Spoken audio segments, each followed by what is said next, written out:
This session, I'd like to talk to you about trauma. Trauma occurs from an ongoing situation or maybe a one-off event. So it could be from someone going to hospital and having to have an operation, or it could be long-term neglect, abuse, or emotional upset. Now, with this COVID-19, we may have all of those things mixed in together. I'm Dr. Catherine Murray, and I'm an education expert. And this morning, I want to talk to you a little bit about how we can deal with this. Now, we all are suffering a little bit of insecurity at the moment, a little bit of anxiety. We don't know what's going to be happening in the future because of COVID-19. There's so many unknown factors. Children are picking up the tension in the household. Families may feel burdened, families may feel under a little bit of pressure financially, and we know that financial stress is one of the big stresses in life, even without COVID-19 on top of it all. So what can we do? Well, there's this thing called Maslow's Hierarchy of Needs. And Maslow was a theorist who developed 5 needs that we all have, adults and children.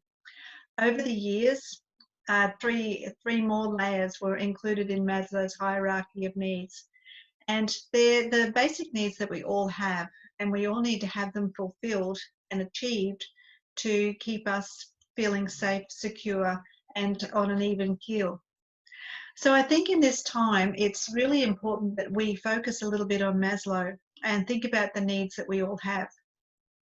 The most basic need that we all have, according to Maslow, are the physiological needs and the biological needs. So that's our shelter, our food, the air we breathe, just those things that we need to keep living, basically. So we need to make sure that that's all under control, and that children know that there's going to be food in the fridge and on the table, and that they're not going to lose their home, and they're feeling safe and secure in those biological and physiological areas. Then we have that sense of safety that we all need to have too. So we understand that there are rules, there are laws, there's stability, that we are living in a safe environment. So we're not frightened, we're not in a domestic situation that may make us worried, that we're okay with that. And there's that feeling of belonging and love. So we're in a group. We're all in this together.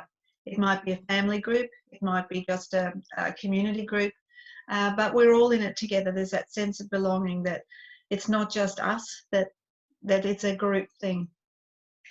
Esteem needs. So we all need to have someone that helps us to recognize our good points so that we can feel good about ourselves and build up our self-esteem. So that's important for our mental health and feeling good about ourselves.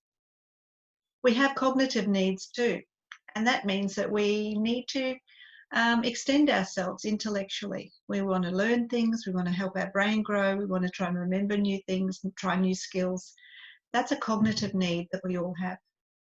We also have that need to see beauty, to look at artwork, or to rearrange a room in our house so that it looks better or feels better. So we have that need for the aesthetics. We have the need then for self-actualization. So that sort of means we have that personal growth. We feel like we've got it all together and we're okay. We've grown personally. So a little bit of maybe some meditation in there, or perhaps just some affirmations or things that make us feel whole, feel good about ourselves. And the very last one on Maslow's hierarchy of needs is transcendence. And that's where we help other people.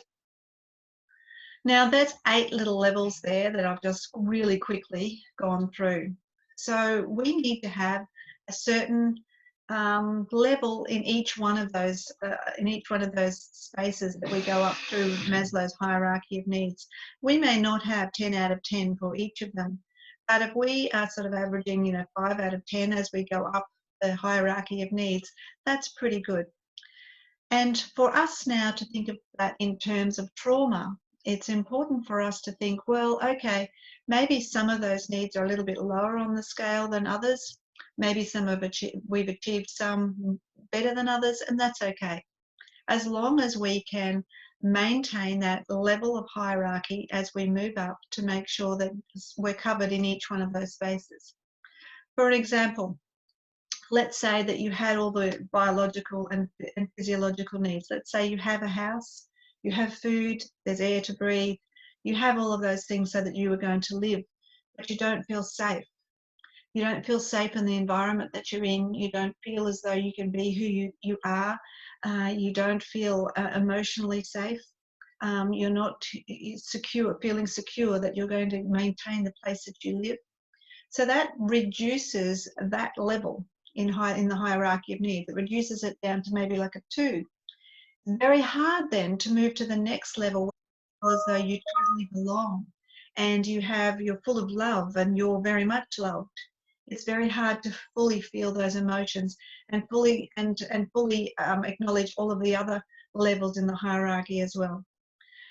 So this is just the first little snippet about Maslow's hierarchy of needs. It's a really interesting thing, and I would urge you to Google it if you're interested in this, or watch our next sessions, and we're going to explore a little bit more about trauma and how we can impact and lessen the level of trauma that we're all going through around this time, but particularly our children.